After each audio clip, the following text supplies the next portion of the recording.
Hi everyone, Regal Reviews here. Today is Movie Monday, and I originally had another movie pick for this Movie Monday, but I watched this movie last night and it was just, I found it fascinating enough for me to do a review on it. So today's Movie Monday review will be on Edward Scissorhands. I'm usually not a big fan of Tim Burton movies. I think the only one I really like is Beetlejuice because that one's funny. But this was actually one of my brother's Christmas presents, and I haven't seen this movie actually since my last year in high school. So I wanted to see it again, and thank God, it was a good thing I did because I did not remember anything of it. And it was quite an interesting movie. So the plot line, according to the back of the box, starring Johnny Depp and directed by Tim Burton, Depp delivers the performance that launched his career as Edward, an irresistibly charming creation with razor-sharp metal hands and a heart of gold. Edward's lonely life as in a Gothic castle changes forever when he meets a kind-hearted Avon lady who takes him to a pastel paradise known as Suburbia. Thanks to his fantastic talents, Edward becomes a neighborhood sensation. But when he falls in love with Kim, he must go to extraordinary lengths to protect her. So, yes, I found this movie quite interesting. Oddly enough, the thing that creeped me out in this movie wasn't Edward. It was actually the Avon lady. I don't know what it was about her, but something, I don't know, there's just something about her that just creeped me out. She was like so happy and giddy, like just her appearance. Maybe think that she was like a closeted like serial killer or something.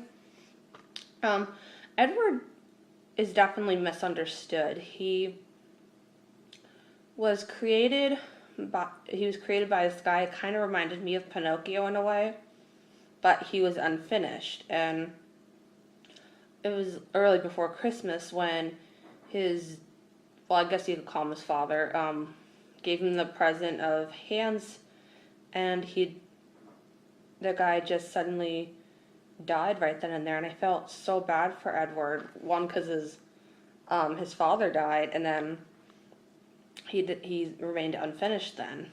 And he remained up there for, I'm not sure how long. He must have been up there a while, and the Avon lady comes to sell Avon products and takes him under her wing. And she really isn't really scared of his scissor hands or anything. The local gossip queens of Suburbia kind of fall for Edward, and some of them are like really creepy about it. Like there's this one who seemed to be in love with him, and it was just bizarre to me. Just some of the situations he gets into, I feel bad. Like I think he was sleeping in Kim's bed till she came back from camping, and I think he got surprised when Kim started screaming because she found Edward in there, that he poked a hole in the waterbed and the water just went flying everywhere. He does have a talent for grooming the neighborhood dogs and also cutting the lady's hair. It's kind of like the sides cut off, but then the side has like a kind of like a bob thing going on. And he falls for Kim, but Kim's boyfriend does not like him at all. He's beaten him up so many times, and I'm like, oh my God, he is such a jerk. I guess that's a nice way to put it. And because he wanted to, now this is Kim's boyfriend here, that wanted to steal stuff from his parents' house and resell it, he kind of blamed Edward, or kind of put him in the position that way, and he gets arrested by the police, and that's when the neighborhood starts to dislike Edward. And I just thought that was just so cruel, because if it wasn't for this guy, they would still love Edward. And they all begin to call each other and talk behind their backs, and even the mom who rescued him said that maybe he should go back up to his manor, so everyone's starting to not believe in him anymore, but the only one is Kim.